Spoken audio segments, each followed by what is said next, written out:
आवाज नहीं आ रहा है जय भीम का। अरे हमारा बाप यहाँ सोता है, 68 साल हो गया यहाँ सोया हुआ है और आप भी सोए हुए हैं। अभी आपको जगना पड़ेगा, आपको जगना पड़ेगा, क्योंकि समय ये हो गया है कि आपको जगना पड़ेगा। मैं अपनी वाणी का शुरुआत करता हूं। जैसे फलक पे चांद सितारों में एक है, जैसे फलक पे चांद सितारों में एक है, महामानव करुणाशील भगवान गौतम बुद्ध करोड़ों में एक है। हम रोने पे आ जाए तो दरिया ही बहा दे, शबनम की तरह हमें रोना नहीं आता। मेरे गम को अपना बनाने वाले, कहां गए तू संविधान बनाने वाले। मैं आवाज देता हूं आप लोगों को, बाबा साहब हमारे बीच में अभी आने वाले नहीं है।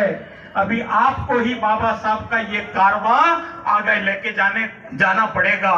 मैं अभी ट्रस्टी चेयरमैन हूं, लेकिन बाबा साहब का खून जब तक ये बुद्धिस्ट सोसाइटी ऑफ इंडिया में हमारे भीमराव साहब अंबेडकर जो है वो ये धुरा नहीं संभालेंगे, तभी मुझे लगता है, मैं चाहता हूं कि भीमराव साहब आप सभी के सामने एक हाथ लगा के एक प्रतिज्ञा करे कि मैं बाबा साहब का ये जो कारवा है, ये रथ है, मैं आगे लेके जाना चाहता हूं। और आप सभी उनको साथ देंगे, आप सभी प्रतिज्ञा करें कि भीमराव साहब को अब पूरा तन मन और धन से ये बुद्धिस्ट सोसाइटी ऑफ इंडिया को आगे लेके जाने का काम करेंगे। क्योंकि बाबा साहेब ने जो बौद्ध धम्म हमको दिया है वो बहुत सोच समझ के दिया है, इतना सोच समझ के दिया है। देखिए, धम्म को भी राजनीति जब सपोर्ट नहीं करेगी, और यहाँ की जो राजनीति है, बाबा साहब ने जो संविधान बनाया है उसको तो खत्म कर दिया है, ये लोगों ने खत्म कर दिया है। क्योंकि संविधान का जो सबसे बड़ा अधिकार होता है वो वोटिंग का अधिकार होता है, लेकिन आप जानते हैं कि वोटिंग का जो अधिकार ये लोगों ने छीन लिया हमारा।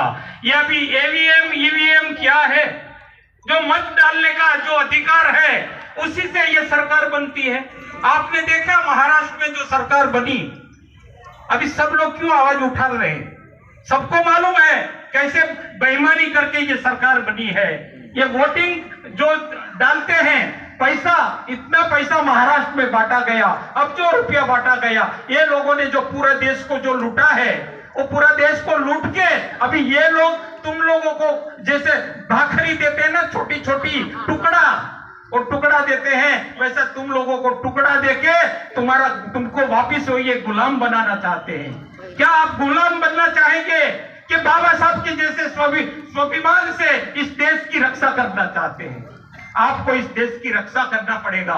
इस देश में जो 3% लोग हैं वो आपके ऊपर जो कई सदियों से शासन कर रहे हैं, आपको ये बदलना पड़ेगा।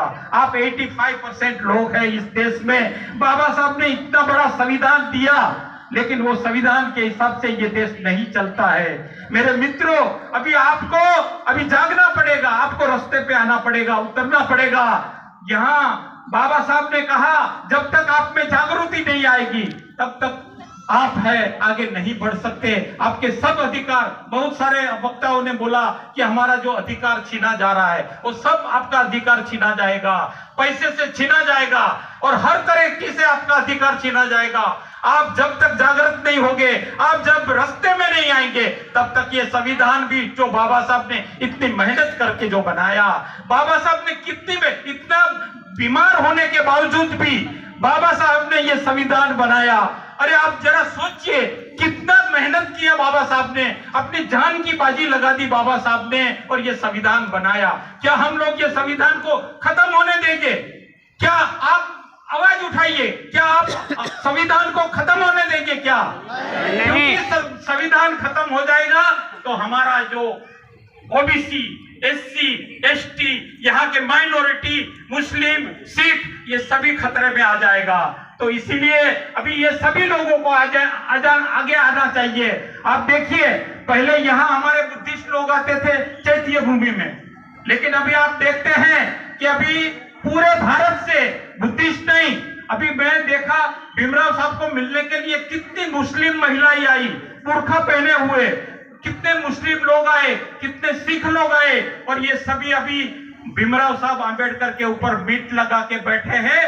भीमराव साहब, आपके हाथ में अभी ये रथ की जो कमान है वो आपको अभी पकड़नी पड़ेगी, आपको आगे जाना पड़ेगा। हम सब आपके साथ में है।